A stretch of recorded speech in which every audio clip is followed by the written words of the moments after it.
అందరికీ నమస్తే అండి. ఎంత విచిత్రం అంటే చివరికి మా బాబు గారు నాటిన మొక్క, మా సైబరాజు మొక్క, మా చంద్రబాబు నాయుడు గారు విమర్శిస్తుంది. ఒక ట్వీట్ వేసింది బాబు గారిని ఉద్దేశించి. ఒకసారి చదివి వినిపిస్తాను, ఒకసారి చూడండి. చంద్రబాబు నాయుడు గారు, ప్రజలకు సూపర్ 6 పేరుతో హామీలు ఇచ్చి బడ్జెట్ లో ఎగ్గొట్టావు. నీవు చీటర్వి కాదా? నువ్వు చేసింది మోసం కాదా? ఏకవచనం. ఏం మీరు అంటే నీ గౌరవం ఏమైనా తగ్గిపోద్దా? నీ విలువైనా పడిపోద్దా? విడదల రజని చాలా పెద్ద స్టోరీ రాసుకొచ్చింది. ఆడబిడ్డని దాని దీపం అని, తల్లికి వందనం అని, అన్నదాత అని చెప్పేసి అని, ఉచిత బస్సు ప్రయాణం అని, యోగాలం అని, 50,000 పైబడిన వారికి 4,000 పెన్షన్ అని చెప్పేసి అని ఇవన్నీ రాసుకొచ్చి నీపై 420 కేసు ఎందుకు పెట్టకూడదు? ప్రశ్నిస్తే కేసులు పెడతానంటున్నావు, అరెస్టులు చేస్తానంటున్నావు. నాతో సహా మా పార్టీ నాయకులు, కార్యకర్తలు, సోషల్ మీడియా యాక్టివిస్టులు నిన్ను నిలదీస్తూ ఖచ్చితంగా పోస్టులు పెడతారు. అంటే ఇచ్చిన హామీలు నెరవేర్చలేదు కాబట్టి మీరు 420, మీ పైన మేము 420 కేసులు పెడతాం అని మా మొక్క మాట్లాడుతుంది. మా సైబరాబాద్ మొక్క, మా చంద్రబాబు నాయుడు గారు నాటిన మొక్క. ఇదే మొక్క గతంలో అధికారంలో ఉండగా మా మొక్క మంత్రి అయినప్పుడు జగన్మోహన్ రెడ్డిని పొగుడుతూ మద్యపాన నిషేధం గురించి మాట్లాడుతూ, మద్యపాన నిషేధం చేసిన తర్వాతనే మేము ఓట్లు అడుగుతాము, లేకపోతే అడగమని చెప్పేసి అని అంతే.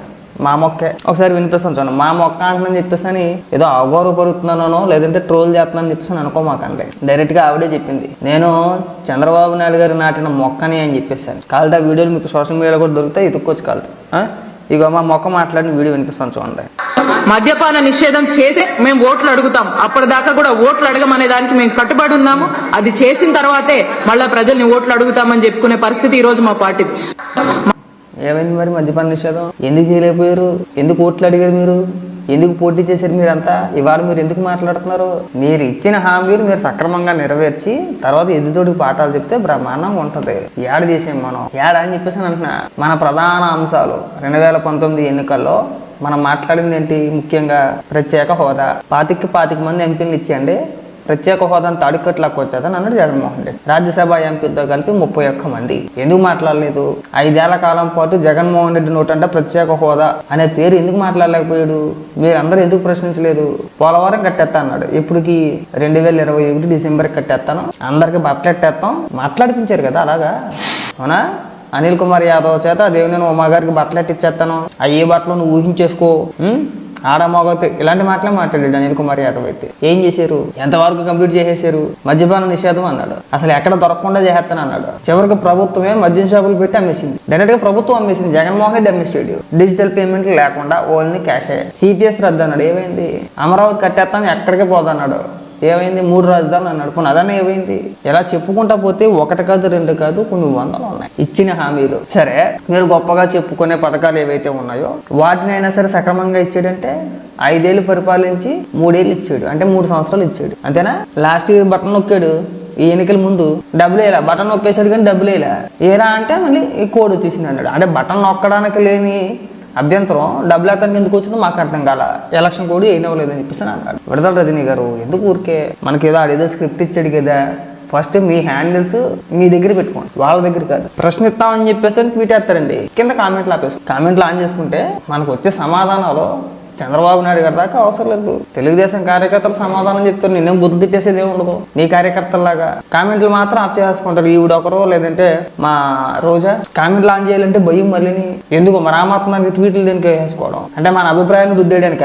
కామెంట్ అయితే తెలుసుద్ది, అన్న ఏం చేసాడు, గతంలో మీరేం చేశారు, ఎక్కడెక్కడ లోపాలు ఉన్నాయి. పోస్ట్ వేసేసిన తర్వాత సాయంత్రం మొదలు ఖాళీగా ఉన్నప్పుడు తిరిగ్గా ఫోన్ ఓపెన్ చేసుకొని మనం ఒక ట్వీట్ వేసాం కదా, ఆ ట్వీట్కి వచ్చిన కామెంట్లు ఏంటని చదువుకుంటే అప్పుడు మన బతుకు కొద్దిగా సిగ్గొచ్చుద్ది. తెలుసు దోహో మనం ఇంతమంది తిట్టేస్తున్నారా, అంటే మన పైన ఎంత ప్రజలు ఎంత వ్యతిరేకత ఉందా, గతంలో మనం చేయాల్సిన ఇవా, మనం చేయకుండా తప్పించుకున్న ఇవా అనేది లిస్ట్ అక్కడ ఎవరికి గుర్తున్నది వాళ్ళు. నాకు కొన్ని అంశాలు గుర్తుంటాయి, అవి నేను అక్కడ పెడతా. లేదంటే వేరే వాళ్ళకి నాకంటే ఎక్కువ గుర్తుంటాయి, వాళ్ళు కూడా అక్కడే పెడతారు కామెంట్ల రూపంలో. ఏమమ్మా విడుదల రజని గతంలో మీరు వీటి గురించి మాట్లాడారు కదా, వీటిని ఎందుకు నెరవేర్చలేదని చెప్పేసి అని అప్పుడు మిమ్మల్ని కూడా ప్రశ్నిస్తారు. అప్పుడు ఎట్టెందుకు నేను 420 కేసులు ఎత్తేస్తారా? సిగ్గేమని అనిపిస్తుంది నీ బతికి. అసలు జగన్మోహన్ రెడ్డి పైన ఎన్ని కేసులు ఉన్నాయేమో? 420 కేసులు ఎన్ని ఉన్నాయి? 25 తక్కువ లెక్కెత్తే 30కి పైన ఉంటాయి. ఉన్న కేసుల్లో మెజారిటీ 420 కేసులే.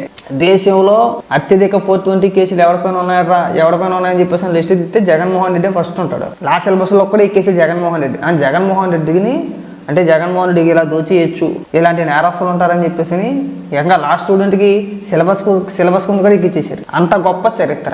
మీరు వచ్చి పాఠాలు చెప్తున్నావు, నువ్వు మాట్లాడిందే కదా. మద్యపాన నిషేధం చేసిన తర్వాత ఓట్లు అడుగుతానన్నారు కదా, ఎందుకు చేయలే? దానికి ఎందుకు సమాధానం చెప్పు నువ్వు? అబ్బే, ముందు అవి హ్యాండిల్స్ అన్ని మీ దగ్గర పెట్టుకోండి, లేదంటే ఇలా అందరి చేత మేము తిట్టిస్తారు. వచ్చి 4 నెలలు పూర్తయింది, 5 నెలలు పూర్తయింది, ప్రభుత్వం ఏర్పడి 5 నెలలు పూర్తయింది. ఈ లోపు ఏదో 5 ఏళ్ళు పూర్తయినట్టు భ్రమంలో బతికే మాకండి. కొద్దిగా రియాలిటీలోకి రండి. ఒక్కొక్కటి చేసుకుంటూ వెళ్తున్నారు. మీరు నెరవేర్చేసారు ఇటీ. మీరు ఎప్పటి నుంచి స్టార్ట్ చేశారు? 19 అధికారులకు వస్తే 20 నుంచి మొదలు పెట్టారు. కానీ చంద్రబాబు నాయుడు రాళ్ళు తప్పించుకుని తిరగట్లేదు కదా.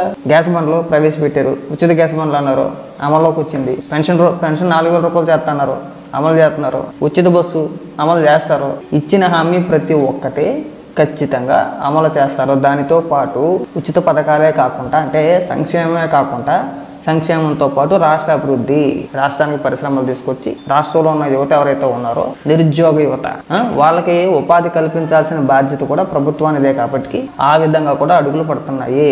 నారా లోకేష్ గారు ఏకంగా అదే పని మీద ఉన్నాడు. ఆయన అయితే నారా లోకేష్ గారు రాష్ట్రానికి ఏ పరిశ్రమలు తీసుకురావాలి, ఎవరితో మాట్లాడాలి, ఎవరు 8,000 కోట్ల రూపాయలు పెట్టుబడి పెడతారో, ఎంతమందికి ఉపాధి అవకాశాలు కలుగుతాయి, వాళ్ళని ఎలా ఒప్పించి మన రాష్ట్రానికి తీసుకొచ్చి మన రాష్ట్రంలో పెట్టుబడులు పెట్టించాలి. గతంలో మన మంత్రుల్లో ఉన్నారు, ఎందుకు బూతులు తిట్టినాక ఏ రోజైనా ఆయా శాఖల గురించి మాట్లాడారా? అని చెప్పుకుంటూ పోతే మనకి పెద్ద లిస్ట్ వచ్చిందండి. విడుదల రజనీ గారు ఎందుకు ఊరికే మీరు కూడా మంత్రిగా చేశారు, ఏం ఉపయోగం?